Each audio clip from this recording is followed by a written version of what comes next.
Yeah. Absolutely. Good night, good evening. Hello, everyone. Hello, everybody. Hi. Hey there. Hello. Welcome. Happy Friday. Welcome to The Outlook. We're excited to have y'all join in with us. Go on ahead and share this if you haven't. We have some juicy topics tonight. I think it's juicy. At least, I don't know. Go on ahead.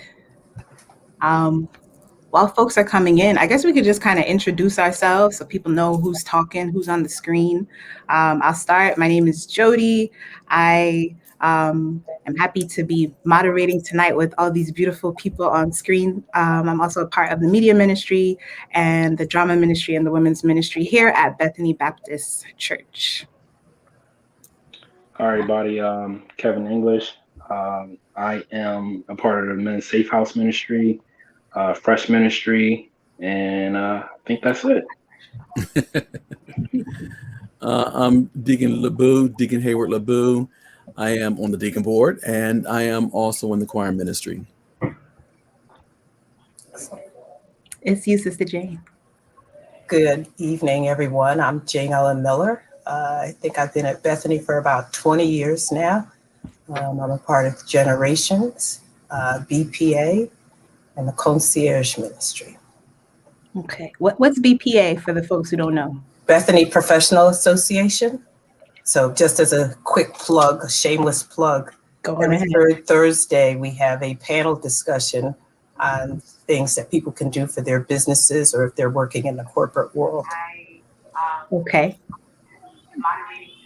Hi, I'm Kim Marriott. I've been going to Bethany all my life. And I'm part of the Fresh Ministry and social media ministry. Great. So excited to have y'all. Hey, Rolando. Hey, Sister Sandra. Hey, Keith. Keith is like an unofficial usher. He's at every service. He's at Yeah. every internet service. So we're going to start off tonight talking a little bit about we're going to move from the election to the presidency. And what y'all's thoughts are on that. Last time we were here, we talked a little bit about the elections, the importance of voting and all of that. And so how do y'all feel? I know last time we spoke, I feel like tensions were kind of high. It was a lot of emotion, a lot of like mixed feelings around everything that was going on. But how are you feeling now, a few months after, in the new president? Can I go on that? Sure. I feel like I can breathe just a little bit. It's not as tense and everything like that. I know we might, talk about it more, but I feel like it's a sense of normalcy that's back now. Especially with the press conferences that we have, and not hearing a lot of alternative facts. So it's good in that sense. So the atmosphere for me has been feeling light, and I'm happy that we have a new president in office. Yeah, I agree with Kevin. It seems less stressful to me. I'm not hearing the mean tweet of the day. The tenor of the conversation coming out of the White House is more unifying.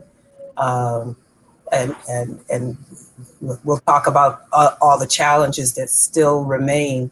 But just the daily, what in my view was very negative rhetoric that we were just constantly bombarded with has been tapped down. Yeah. Not gone away, but it's been tapped down. Definitely. I feel like we were able to. Sorry. No, go ahead. I feel like we were able to take a political break, so to speak, and just be relieved that we're not focusing so much on negative rhetoric coming from the White House specifically. And they do have an action plan now about what should be doing what we should be doing about COVID. And I feel like that process has been pretty clear for the most part. So I'm pleased with how the administration is handling that. No, I would probably echo everything that everyone has said. I know that my CNN watching has definitely gone down since Biden has taken over. President Biden has taken over, and that's been kind of nice, But I'm also still watchful because I think that, we have to continue to remain watchful of what's happening in our government. I think that President Biden is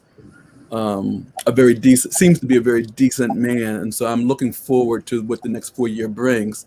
But I'm still watchful of what's going to happen in 2024, because Trump is gone, but he's not. He's still around. Right. Yeah. In fact, he's not gone. There's actually a group, very conservative Republicans, they call it CPAC, not sure what that stands for, who began their, I don't know if it's a week-long or the weekend meeting. And when you look at who's there, it's a lot of the current Republican senators. Their main speaker is Donald Trump.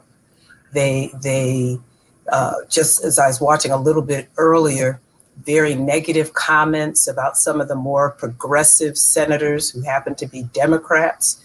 And even Mitch McConnell yesterday saying he's totally behind Trump if he runs in 2024. So they've already sent out their signal, and which is why we cannot take our foot off the gas in terms of being vigilant on this. So it's quiet, but it's not. They are working. They are seriously working. Yeah, absolutely. And the CPAC, I just looked up, stands for Conservative Political Action Conference. Yeah. It's for those who don't know.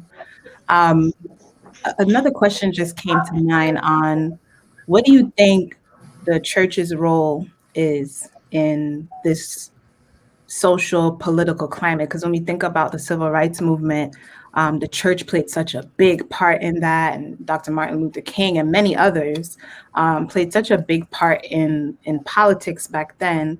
And it kind of seems like we're very divided right now, or we've shied away from it altogether and just like keep it a little bit separate. When I say we, I mean we as a church as a whole, not necessarily Bethany or, but what are your thoughts about that? And what role do we play in this social climate? Can I touch on that? Yeah. Yeah. So to me, just how you said, Jody, I think we're very divided. I feel as though like we are playing a role, but we're just not on the what do you call that? On the same side of things, our views and how we're going about things. You have, one group, of Christians that think that Donald Trump is heaven sent, and then you have another group that doesn't think that Donald Trump has our best interests and everything like that. So with those kind of different views, we're divided in that sense. But I think that we just have to, speak out like what's right for the people as a whole, and not, people, specific agendas. Yeah. Yeah, I'm agreeing with Kevin, and there are divisions, and you might talk about the evangelicals with Trump, but I don't even think it's just black and white. I think it's black within our own black churches, and there's a it feels like a reluctance to really delve into the politics. Yeah. But I don't think that we can shy away from it because it impacts everything we do, whether we're talking about healthcare, whether we're talking about social justice, whether we're talking about rights for immigrants, right? Whether we're talking about sharing the wealth.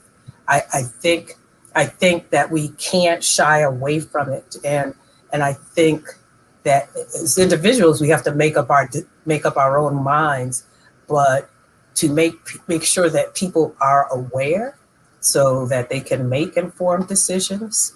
Um, I Yes. think that the church does play a role in that. And I think about when we were able to join as a church, Bishop would often bring different people from different political spectrums who would sometimes be speaking to us, or he would even speak to us. And I think that whole part that he likes to say about you have faith, but you have common sense. And so you have to have the knowledge and stay aware. And I think the church plays a role in that, in making sure that we are informed. Most definitely. Yeah, I definitely agree with that.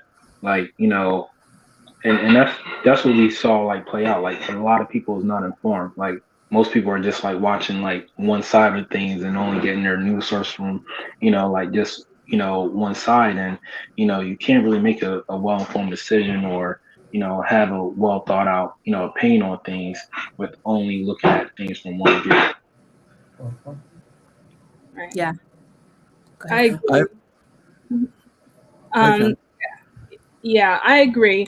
Bring awareness and also starting conversations with people of all ages, because as we can see, a lot of these things that we're seeing aren't new. And so it's good for the generations to come together, especially within church, because, you know, we're all there.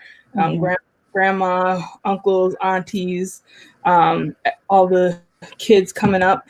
It's good for us to come together and convene and have these conversations about where we stand and what we can do for future generations. Yeah. I was going to say that I found myself becoming sometimes very frustrated because I felt that, you know, in the 60s, the church played such a prevalent role in a lot of the protesting and the social marches, but for me, it felt as though we were not taking, when I say we, I mean the church Yeah. was not taking the lead in some of the marches, to me. Yeah.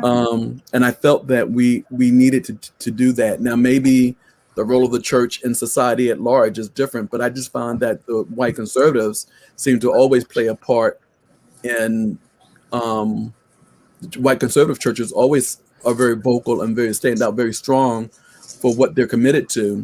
But we, as a black church, as a church in general, I think we have difficulty these days. I think taking a stand and being a focal part of this movement. So I found myself at times becoming very frustrated because there were times when I felt that, okay, we need to get together as a church and take a stand and be a part of this motion. And I felt like we were not. So that was just my perspective. So No, yeah, I definitely think we've been playing it safe and kind of, you know, trying to be politically correct in many ways. There was some church activity, but I think it was more so like down south when we think of Reverend Ralph Warnock and his election. And there were a couple other like church leaders who were elected in this past election. So there was some activity, but it seems like it was down south. It was very siloed, and it wasn't like nationwide. We didn't see the church come together nationwide to make this change like we might have seen in the past, which I agree. It's a little disappointing. It's a little frustrating. But I would love to see us, like Kimmy said, get that intergenerational mix going when it comes to these issues and being able to learn from one another, which is why I appreciate this talk tonight, because we have an intergenerational conversation happening and we can get different perspectives from each other, because I think it's important that we learn from each other as well. I did see a question in the comments.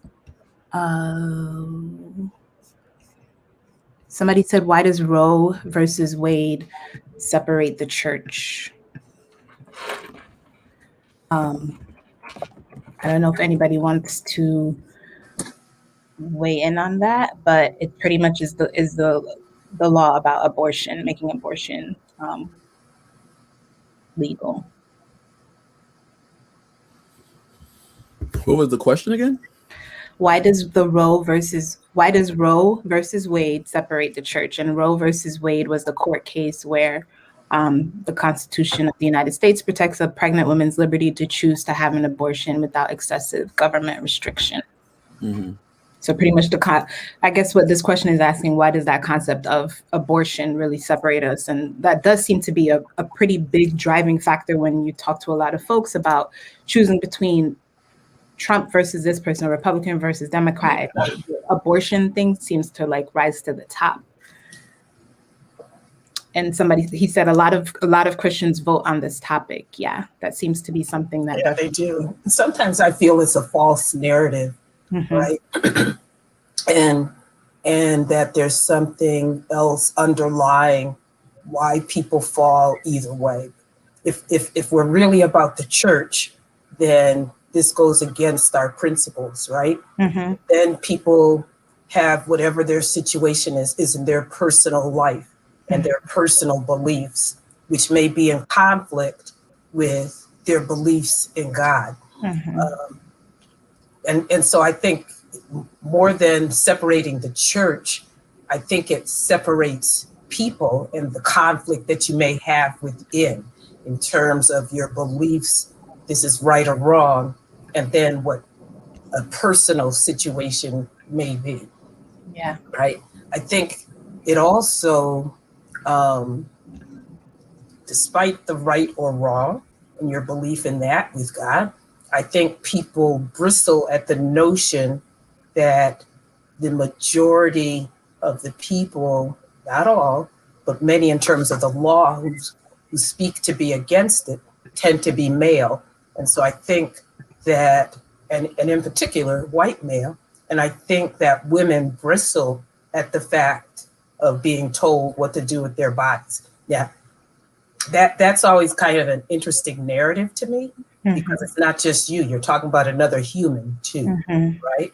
But I think that people bristle at that. So I think a lot of personal emotions get commingled with what your belief in terms of what God's teachings are. Mm. So I think the church is always going to fall on God's teachings, but then there's people's personal situations. And I think more than dividing the church, it's a war within people in terms of personal beliefs. Yeah, I agree. Roe versus Wade, it was about abortion originally, and it also was expanded to include reproductive rights. And under that, you get better access to health care, especially if you become pregnant, if you want to plan a family, and it protects Planned Parenthood. Planned Parenthood at this point does do abortions. However, they also provide resources for other family planning needs, such as medicine, for prenatal medicine, for when you become pregnant, different family planning, social work. So it is a program that, helps communities who might not have the access. So people with, not so good healthcare, and it's public. So it's an iffy kind of thing, because I think people do focus, especially people who are on the right, they focus too much on the aspect of killing children. However, we do need to focus on providing care for the children who do get here. Mm-hmm. And taking care of them also means taking care of their parents. Yeah. I think we've heard. Good. We've heard, I believe Pastor Nick has touched on this before, where people have this argument against protecting this life, right, before it's born. But then when we're talking about like Black Lives Matter and all these other movements of people who are living these atrocities every day, that same kind of grace isn't given, that same kind of compassion isn't given, that those Christian values just like go out the window. It's like, okay, we care about the babies, but we don't care about y'all because y'all did this to you, or whatever reasons people give. And it's very interesting to see how we pick and choose when we want to like have these Christian values, you know? Right.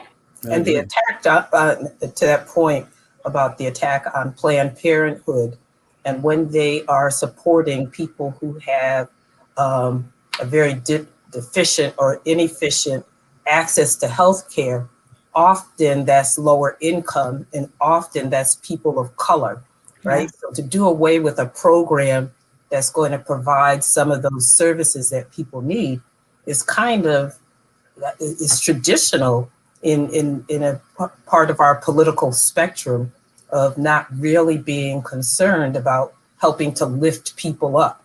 And so they'll focus, I think this was said very well by Karen, they focus on the abortion part of what Planned Parenthood does, but Planned Parenthood mostly focuses on the Planned Parenthood part of you being that parent and having a healthy child. But it targets those who don't have access to their own physicians, et cetera. And so there's an underlying reason why they don't want that. Yeah. Kevin, were you going to say something before? Jody, great minds think alike, because I was going to say the same thing that Hassan said, because Kim, sparked that, so I was thinking about that. So we good. Yeah. Okay. Deacon LeBou, did you have anything on that in particular? No, I think you guys have said it all. Okay. So shifting gears a little bit, going back before this new presidency, the Capitol riots. So I know every time just saying it is making my blood start to boil a little bit. That was a lot. That was a lot to witness. Did y'all see it while it was happening live? What were your feelings? Yeah, so I saw it happening live, and originally my first Facebook post was, a lot of people aren't really educated how they think that they can just overturn, like this decision. I don't understand why they're protesting.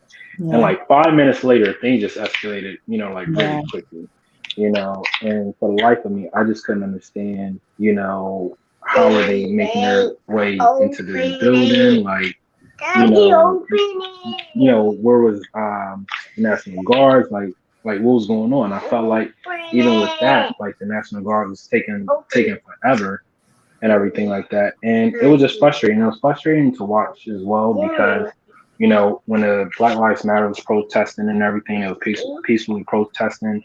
And I believe the Attorney General, had either like the police or somebody, discharged tear gas and everything, rubber bullets, and they were peacefully protesting just so that way Donald Trump could take a photo op tape, and here you have people with weapons, people that are fighting officers and everything like that, and they even make it out the building safely, not even being arrested. It took hours and days, for them just to get arrested. So it was just very frustrating to see that because it just says like they can get away with it, but we can't, and we just know like it would have been a bloodbath if it was us, so. Yeah. We were definitely watching a moment in history. It made me think back to when President Obama was elected, and I remember standing out in the freezing cold with my son at the Delaware train station, watching his train go as he was moving into Washington because he had just been elected, and that was such a moment in history. It reminded me of that old picture of President Lincoln with the crowd standing in front of him during his inauguration. But this was, to me, another moment in history where 200 years down the line, someone's going to be looking at this and saying, what the heck? What are these people thinking? And it makes me wonder, why in the world do these terrorists feel that they have the right to now disregard my vote or disregard the vote of millions of people that elected this president. Our votes don't count. So that was very, very frustrating to see that happen. To see the disregard for democracy, to me, it was horrible. And I think what we saw was their fear. I know as I watched it live, I think I just kept going, oh my God, because you're watching it and can't believe it, right? And when the Black Lives Matter are doing a peaceful protest, they had hundreds of National Guard on every single step, shoulder to shoulder, in case they tried to go to the Capitol. And in this case, with these folks, they knew, right?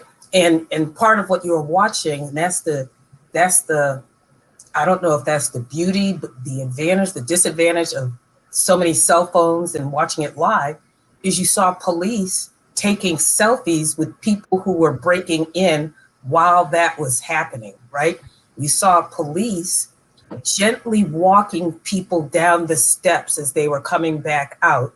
And all I'm thinking is, if that was us, they would have kicked us down those steps, right? So I think for me, and Deacon LaRue, you mentioned a point in time, and you mentioned Obama on the train, which is a pleasant history method. I'm thinking, it made me think that I knew exactly where I was when Kennedy got shot. Something else that was really an ugly, bloody stain on America. And that this like that will forever portray what our country is really about. And it's not new about trying to stop our vote. And I think it isn't that they're afraid of our vote, but they're afraid because we are powerful.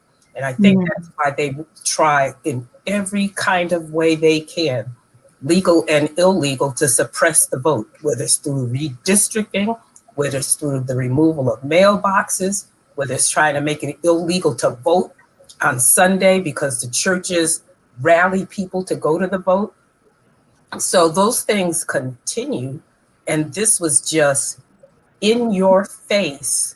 Here it is, right? And the fact that it was in our face, and they've arrested congressmen, they've arrested Olympians, they've arrested police officers, military, professors, it's people's neighbors. And that's what made it scary to me, a little bit scary too, because you don't even know who you don't necessarily know who you're fighting against. I mean, it could be my next door neighbor at that moment. Exactly right. I feel like we're seeing a segment of America who is just vying for Trumpism and doesn't want democracy anymore.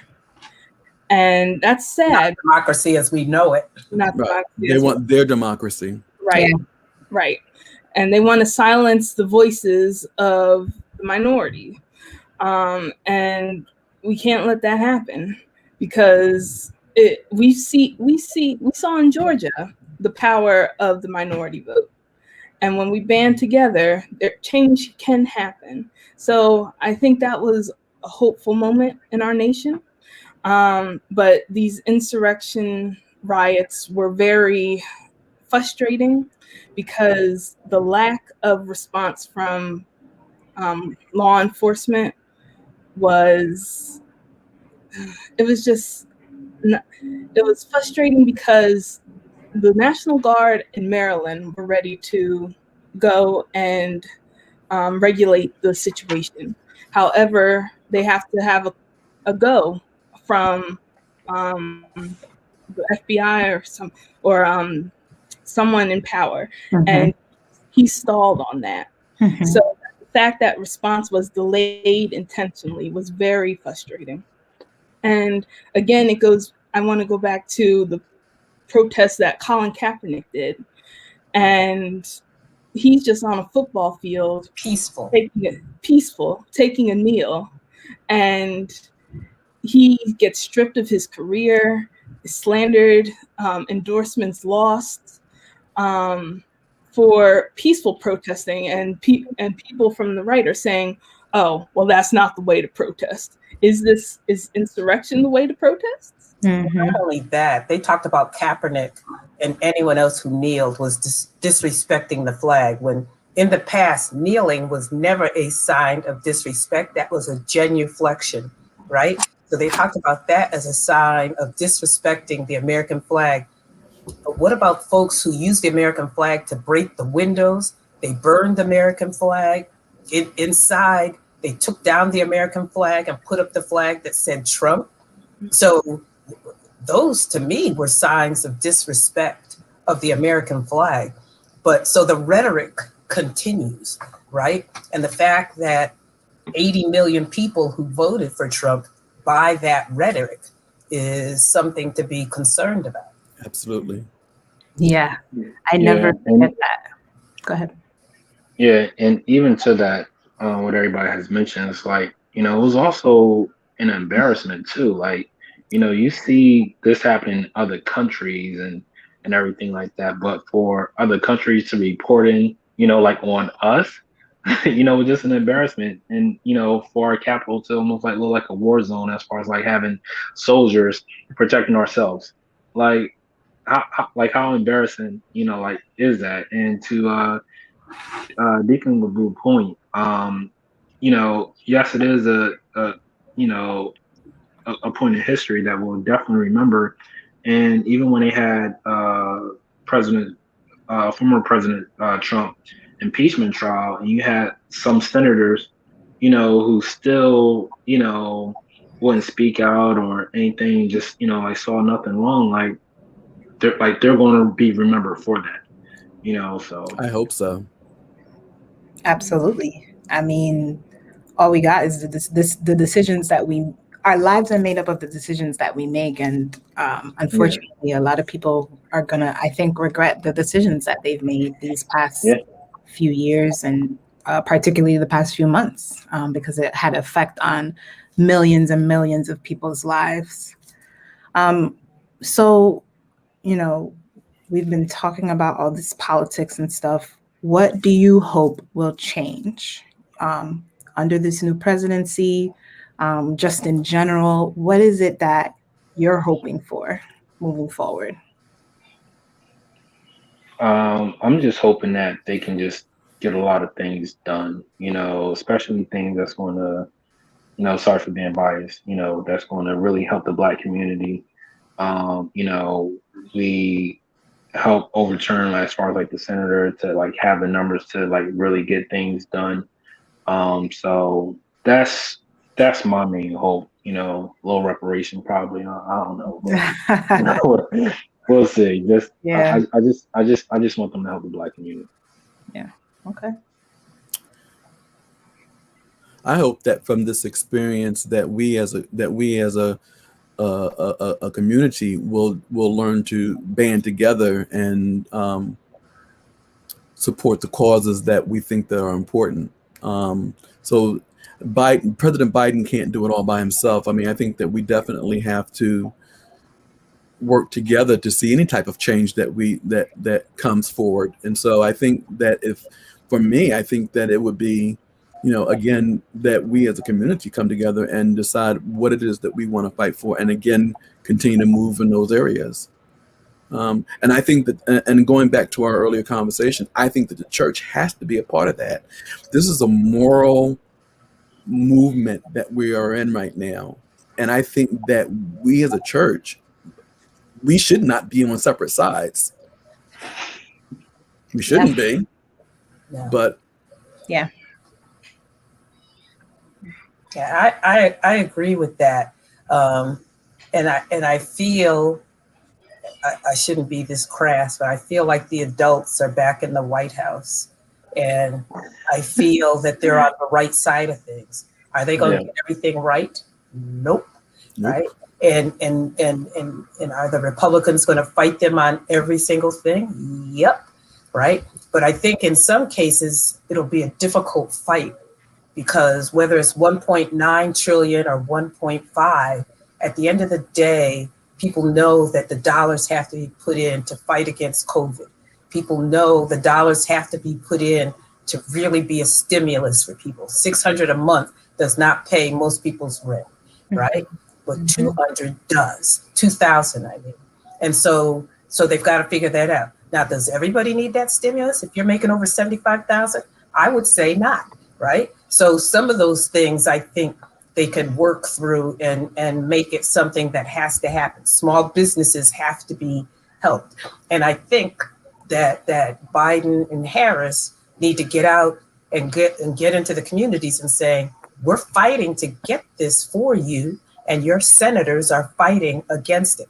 What I feel like we don't do as Democrats or independents is like, folks got behind Trump, right? Whether they agreed with him, they liked him or not, there's something that they liked. They didn't like everything, right? But they're behind him. But on the Democrat side, we don't do that. And so I've already listened to people picking apart stuff that Biden hasn't done. And I'm like, he's been in there a month, right? And I feel like in a month's time, he's come out swinging and putting a lot of things in place. Mm-hmm. So the thing of get behind and support, I feel like we have to start doing that. If we don't do it as a block, the way the Republicans do it as a block, then 2 years from now, they're going to turn the Congress and the Senate over. They will. Yeah. This is the time where we help everyone understand that getting them into the White House did not end the fight. That's just the beginning of the fight. Absolutely. And as much as people were trying to make that happen and get out the vote, again, we can't take our foot off the gas. Yeah, I agree. Definitely. I heard a debate between teenagers and their grandparents today. And the teenagers, they were saying, well, you guys had Martin Luther King and all these, people to look toward to lead the movement. And I like what the grandparents said. They said, it was more urgent back then in the 60s. However, don't wait for a figurehead. Don't wait for somebody to lead you. If you want to see a change, be the change you want to see. I know that's a little cliche, but it's true. If you want to see change in your community, you need to spark that. You need to start having the conversations and start doing this work yourself to make change. And, as a community, we have to band together to see the changes we want made. Yeah, most definitely. And to touch on a point that you made, Kimmy, part of the reason why we don't have a lot of that leadership like we had back then is because a lot of those people were quelched. Like the FBI infiltrated Malcolm X and his team, it infiltrated Martin Luther King, it infiltrated the Black Panther. Like every movement that we had back then was pretty much just like stomped out by our own government. And unfortunately, it's been hard for us to gain back that same kind of momentum that's as strong as that. And it really sucks, it really sucks sometimes, but I agree with you. I believe that if each of us does our part, however that looks, not everybody is going to be up there with, a microphone chanting and things like that. That's not everybody's lane, but somebody's lane might just be going door to door and encouraging people to vote, or doing Facebook posts, or educating yourself, or running at the local level. Something that Sister Jane Ellen mentioned was about Vice President Kamala Harris and President Biden informing people about, their senators. And, people don't always think about local elections. Like they don't really pay attention to that as much as they do the presidential and all these other big ones, but the local elections affect the bigger stuff. So I think that education, we've been talking about that education needs to be out there more. And maybe that's an opportunity for the church to kind of bring that education to the masses intergenerationally.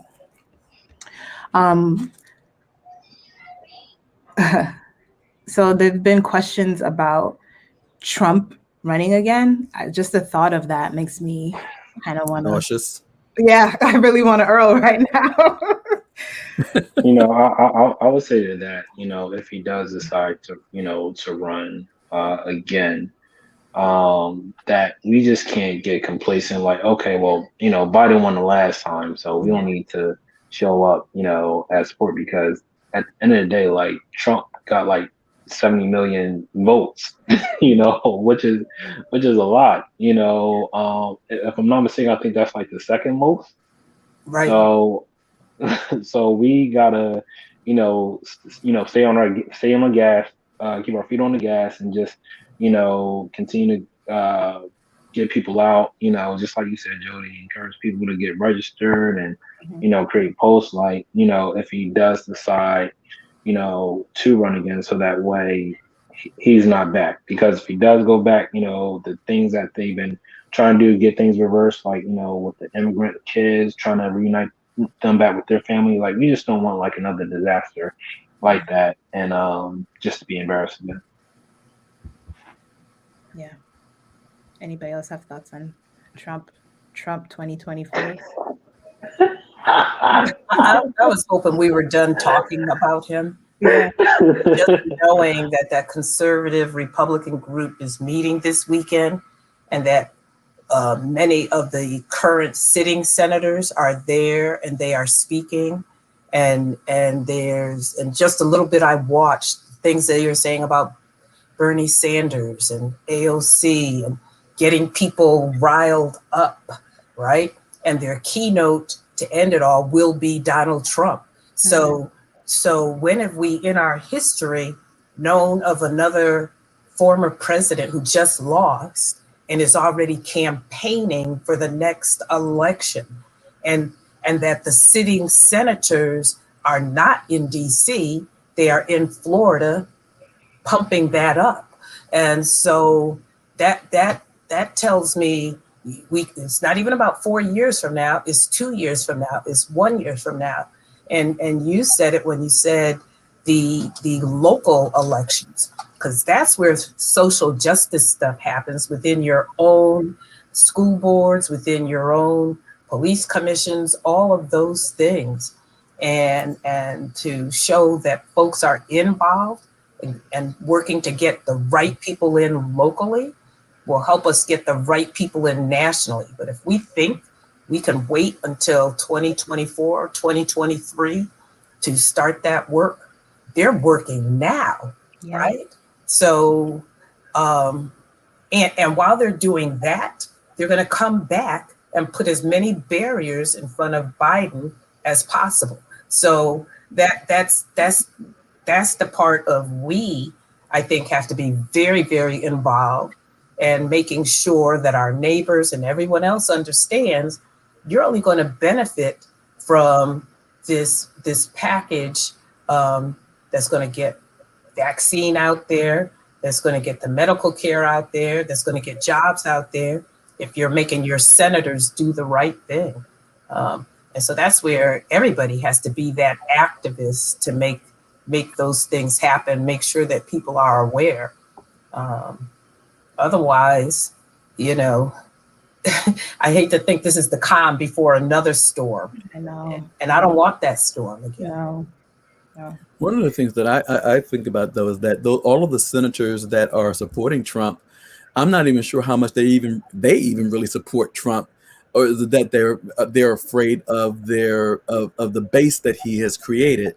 So that's why they are rallying behind Trump, because they don't want to lose the base. Mm-hmm. That's right. And I think that we are living in a generation of time where people who are holding these political offices have forgotten about the collective needs of the people, and they're just looking at their own needs. Mm-hmm. Most definitely. So. But I agree with everything you said, and that we need to make sure that we're putting people in office who are looking at what the needs of the people are, and they're really thinking about their needs as opposed to their own personal political needs. Mm-hmm. So, yeah. Well, let's hope that we don't have to hear about Trump anymore. I was really looking forward to like him being out of the news and all of that, but he still lingers. He's just like I was gonna make a comparison, but that is not nice.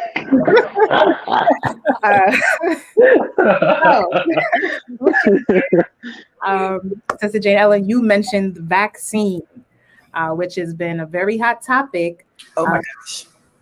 A lot of, uncertainty, controversy, whatever you want to call it, around the vaccine and the need for it. So I am a public health person. That is my background, and my education has been in public health. So I'm always for interventions that will affect the health of the community at large. But I'm gonna be honest with you, when it first came out, I was like, that's too soon. I'm not taking it. Nope, don't come near me with that. I said I would be the last person in line. I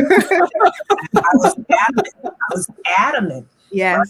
But that's the part about educating yourself and Yes. becoming informed. So I am registered, and I'm wondering why I still don't have my date to get the vaccine yet.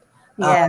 Because as you learn more, as I'm talking to people, whether it's people in our church, people in my sorority, people in my family who've already had it, people who I work with, right? And here's what I know. Having had a brother who passed away from COVID, the risk of getting COVID is far greater than the risk of that vaccine. Yeah. And so I get the flu vaccine every year, right? And they have to change that every year because the flu continues to mutate. And so the more you listen, you realize that's what COVID is. Coronaviruses are. The cold mutates. Colds aren't always the same across the board. They continue to mutate. And as these new variants come out, same way we get new variants of the flu, they have to change that vaccine. They're changing this vaccine. And so I think for us to get to, because it's not get back to, because whatever we're going to get to is not going to be the way it was in February 2020. Yes. Get to is going to require that the majority of us are vaccinated. And look what's happened. Because we are inside, right? Because we're not in large gatherings in the church, this year the flu essentially did not exist. And it typically exists because everybody's out and about, and most people during flu season, many people don't get the vaccine. So people get the flu.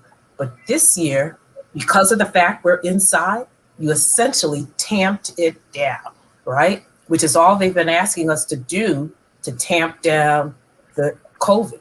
But folks didn't want to do that. And as I listen to the scientists, as I listen to the medical professionals, and again, people in my family, people in my church, people in my sorority who've gotten it, so like I said, I signed up January 15th, and I'm like, what? Oh, wow. I'm actually signed up in 2 states, right? Because I'm like, whoever's first. Yeah. So I live here in New Jersey, and I'm signed up, and I'm in Group 1B Group 1C based on my age and health. And I'm like, but in Maryland, where I work, New York or Pennsylvania, based on my age and other things, I would be in Group 1A. So it'd be nice when all the states are on the same level. But also where I work, being an educator is prioritized. And so my name is on that list. So whoever calls me first, I'm either driving to Maryland or I'm driving somewhere here in New Jersey. But I think it's that important. And knowing even after you're vaccinated, you're still going to wear a face covering. Yeah. As I've heard Fauci and others say, into 2022. So I am stacked up. I in fact, when I'm out now, I double mask. Yeah, They same. say with the variants, you need to do that. And I have figured out with the blue or the black surgical mask, and then a certain cloth mask, I can talk, I can do all of those things. So that's the other thing, finding the right thing. Yeah. And then cover your mouth and your nose, please. People who have it down here, I don't get that. Yeah. You're still putting yourself at risk and you're putting others at risk. But I think the vaccine is the way that schools will be able to open back up, is the way that we can start to get back out. But it's going to take a lot more people getting on board. I am encouraged because under the current administration, things are rolling a lot quicker because we now have we're now seeing that there's an administration that believes in it, knows it, and is pushing it that way. And the manufacturers are being more encouraged to get it out. And I think we will have 100 million shots within 100 days, which will just, to me, be phenomenal.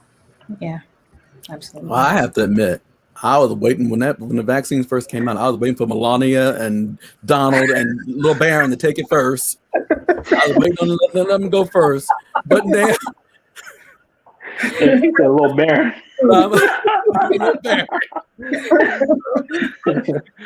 But now I am more willing. I am more willing as I've educated myself and I've listened to the doctors and and I'm much more willing to do that. But I've also, my wife doesn't let me go anywhere.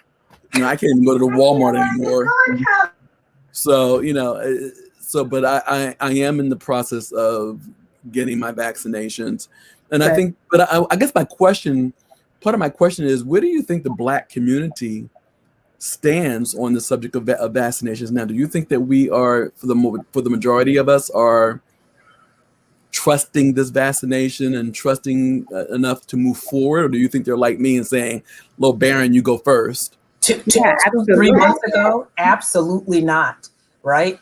But I think as they're showing within Philadelphia, showing different areas, and showing more Black folks who are getting it, right? As you see more Black doctors who are talking about it, as we have an administration that's more positive about it, that is encouraging. I think when you see things about the positivity rate and the rate of infection has dropped in Philly by 80%, right? In just a little over a month, that is encouraging. And so I think there's still work to be done, but that's the part of continually getting the message out there, because I'm feeling and I'm seeing. I was one of those folks. I'm like, right. And I consider myself educated, but the message that was coming out and the way it was being presented was not encouraging to me. Yeah. So as that continues to get out to more people, and there will always be the people who are anti-vaccine. That existed even before now. Yes. Right. And so that remains a challenge, but I feel more hopeful for our Black community to get out there and get the vaccine. Most definitely. Kimmy or Kevin, you got anything on that? No, the only thing I had was that I was with everybody else. Let me see enough people get it. Once I see enough people get it, especially people that I know, it's like, all right, cool, like I'm good. One of my cousins, she took the vaccine. I was looking for her, make sure like she ain't had no extra superpowers or nothing like that, or no deformities, and she's good. She don't got an extra tail or nothing. So that just made me like more confident. Like, all right, well, maybe I can take it when it's my turn. Yeah. Same. I was like, I'll wait for a few people I know to get it first and go through my own verification process, Yeah. But I'm confident in the vaccine. I do know a few people who have received it, and I mean, they're doing well. They weren't exposed to COVID or anything, but it's a good precaution to take. Absolutely. And the vaccine reduces your chance of having a life-threatening reaction to potentially getting COVID. So for everybody who's, wants to get back to church, wants to get back to, I shouldn't say get back to, but get out of whatever this is and get over to something else, please go try to get that vaccine, especially if you're eligible. Hopefully we'll have new ones coming out. So as those come out, then there'll be more opportunity for us to get it. But if your job or, wherever you're working is offering to get you in there, if you're in that group 1A in New Jersey, please go ahead, sign up. And, they're giving it out at pharmacies.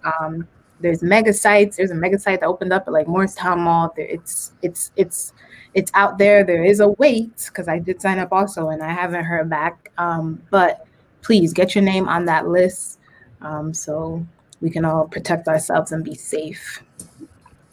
Yeah, Johnson & Johnson was approved today. That's It was approved? That's approved today. They say AstraZeneca is next. So that's just going to add to more vaccine being available in the pipeline, which means younger ages will be eligible sooner than you think. So I would go ahead and register because as it gets out there the way it is, it's going to definitely pick up. I mean, right now with Biden, they've got the National Guard out there helping to administer it to get it to as many people as possible. Because they also know with these variants that people need to be protected even sooner. So they're trying to waste no time with that. So I'm very hopeful about this. For those of you who want the information, you can go to covidvaccine.nj.gov. That's where you can find out information about what group you're in. You might not know, like, what are you talking about with groups? The way that they're distributing the vaccine is according to certain criteria, and they've separated us into different groups based on that criteria, like age, health factors, occupation, things like that. So you can go to covidvaccine.nj.gov to get more information for those of you who are in New Jersey. And if you're tuning in from out of state, I'm sure if you go to your state's health department website, there should be something there about COVID. Most state health departments do have a COVID specific website or link or tab. So please check it out. All right. Any final thoughts from the panel before we start to wrap it up here on current events, hopes, dreams, thoughts? No. I'm just glad Trump is gone. At least out of the White House. Agreed. Second. My hope is Biden needs to get his act together because he straight shot down that 50K with the student loan. So hopefully he can get his act together, change his mind when he runs for a second term. So yeah, we didn't even touch on that. That's a whole lot.